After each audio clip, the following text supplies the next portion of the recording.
लिए लड़े गए, कुछ साम्राज्य विस्तार के लिए, तो कुछ मातृभूमि की रक्षा के लिए लड़े गए।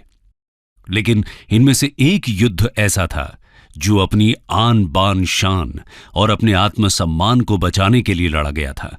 इस युद्ध का नाम है हल्दी घाटी का युद्ध, the battle of Haldi Ghati. तो चलिए आपको हम 16वीं सदी में लेकर चलते हैं, जब भारत की सरजमीं पर कई राजाओं और रियासतों का वर्चस्व हुआ करता था। इन्हीं में से मेवाड़ एक प्रमुख रियासत हुआ करती थी। मैप में इसकी पोजीशन की बात करें तो यह राजस्थान के दक्षिण पूर्वी छोर पर स्थित था। आज के भीलवाड़ा, चित्तौड़गढ़, प्रतापगढ़, राजसमंद, उदयपुर और झालावाड़ जैसे राजस्थान के जिले, मध्य प्रदेश के नीमच, मंदसौर और गुजरात के कुछ अंश मेवाड़ के हिस्से आते थे।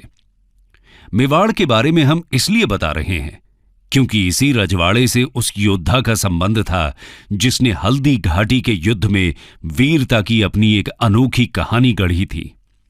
धरती जागी, आकाश जागा, वो जागा तो मेवाड़ जागा। ये लाइंस उस शख्स को इंगित कर रही हैं जिन्होंने अपनी आन बान शान की रखवाली के लिए अपने प्राण न्यौछावर कर दिए थे, यानी कि महाराणा प्रताप की। दोस्तों, हल्दी घाटी का युद्ध कब, कहां और किन वजहों से लड़ा गया था, इन सभी सवालों के जवाब तलाशने से पहले हम महाराणा प्रताप की एक छोटी सी जीवनी को देख लेते हैं। Early life of Maharana Pratap. बात दरअसल 9 मई 1540 की है, जब मेवाड़ के राजा उदय सिंह और जयवंता बाई के घर कीका का जन्म हुआ था। कीका उदय सिंह का सबसे बड़ा बेटा था। अब आप यहां सोच रहे होंगे कि आखिर ये कीका कौन है, तो हम आपको बताते चलें कि महाराणा प्रताप को ही बचपन में कीका कहकर बुलाया जाता था। दरअसल महाराणा प्रताप का बचपन भील समुदाय के साथ बीता था। भील समुदाय के बच्चों के साथ ही वे खेले कूदे, बड़े हुए और युद्ध कला सीखी। भील समुदाय के लोग अपने पुत्र को कीका कहकर पुकारते थे, इसलिए भील महाराणा प्रताप को भी कीका नाम से ही बुलाते थे। तब दक्षिणी पश्चिमी मेवाड़ में यह शब्द बेहद चलन में था। स्थानीय भाषा में आज भी यह शब्द छोटे बच्चे का सूचक है। कीका धीरे धीरे बड़े होने लगे और बड़े होकर महाराणा प्रताप के रूप में जाने जाने लगे। समय आया मेवाड़ की गद्दी संभालने का। राजा उदय सिंह ने अपनी प्रिय रानी धीर बाई के बेटे कुंवर जगमाल को अपना उत्तराधिकारी बनाया, लेकिन कई लोगों की असहमति के बाद प्रताप को गद्दी सौंपी गई। इस असहमति का कारण कौशल और पराक्रम को बताया गया। महाराणा प्रताप के कौशल को देखते हुए अधिकतर लोग जगमाल के बरबक्स उन्हें गद्दी के ज्यादा योग्य समझते थे। लिहाजा 28 फरवरी 1572 का वो दिन था जब 32 साल की आयु में महाराणा प्रताप का राज्याभिषेक हुआ। दोस्तों, ये वो दौर था जब भारत में मुगलिया प्रभाव बढ़ रहा था। तब सम्राट अकबर के हाथों में मुगल सल्तनत की बागडोर थी। अकबर ने तब तक देश के कई हिस्सों को अपने कब्जे में ले लिया था और जिन रियासतों और इलाकों को वो कब्जा नहीं पाए, उन्हें पाने के लिए उन्होंने एड़ी चोटी का जोर लगा दिया था। ऐसे में अब हमें मेवाड़ की तरफ बढ़ते मुगलिया कदमों के कारण और उसके प्रभाव को भी देख लेना चाहिए।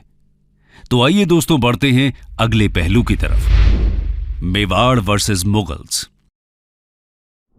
मेवाड़ ही एक ऐसी रियासत थी जिसको अकबर अपने अधीन नहीं कर पाए थे। गौरतलब है कि चित्तौड़, बदनौर, शाहपुरा और इसमें राजसी छतरी लगी हुई थी। इस मुकुट से महाराणा आसानी से पहचान में आ जाते थे। झाला बीदा के इस मुकुट को पहनने से मुगल सैनिक महाराणा की बजाय उन्हें निशाना बनाने लगे। महाराणा को समझा बुझाकर जंग के मैदान से दूर भेजा गया और बीदा प्रताप की जान बचाते बचाते हल्दी घाटी में वीर गति को प्राप्त हुए। आखिरकार राणा को मैदान छोड़कर जाना पड़ा। वो अपने जख्मी घोड़े के साथ पहाड़ी की तरफ निकल लिए, लेकिन ज्यादा दूर नहीं जा सके। चेतक जख्मी हो चुका था।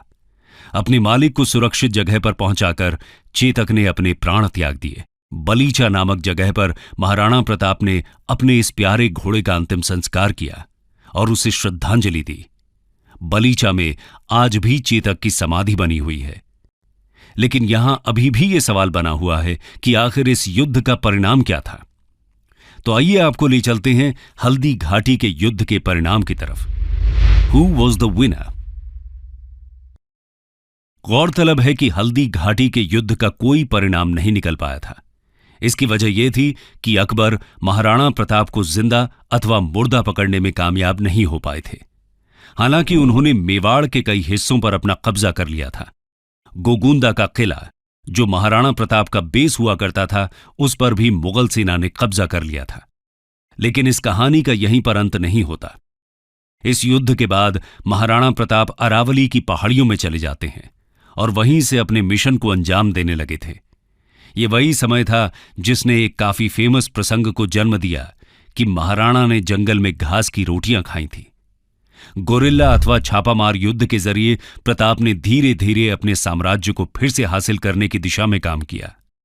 देखते ही देखते उन्होंने चित्तौड़ और मंडलगढ़ को छोड़कर कुंभलगढ़, गोगुंदा और उदयपुर जैसे शेष हिस्सों पर फिर से अधिकार कर लिया। महाराणा प्रताप के इस नए साम्राज्य की राजधानी चावंड बनी। ये तो रही पूरी बात हल्दी घाटी की लड़ाई के परिणाम की। अब जानते हैं कि इसके बाद महाराणा प्रताप का क्या हुआ। दोस्तों, कहावत है कि उम्र की रफ्तार कभी लौटती नहीं और समय की रफ्तार कभी थमती नहीं।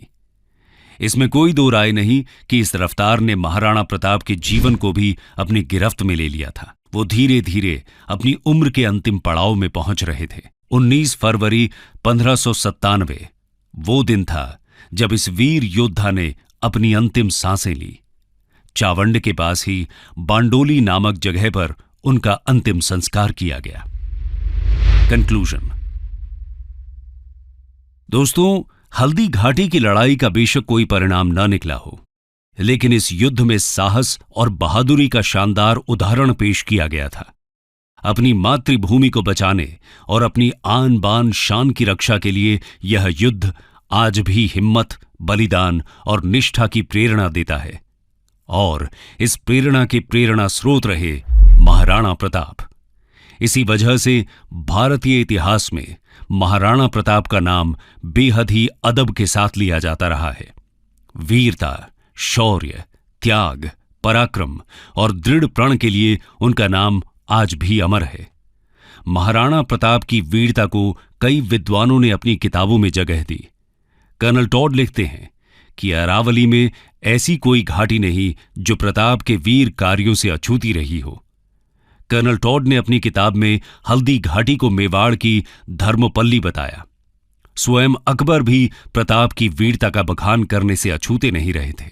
अकबर का कहना था कि भारत में जब भी कभी अकबर और महाराणा प्रताप का नाम लिया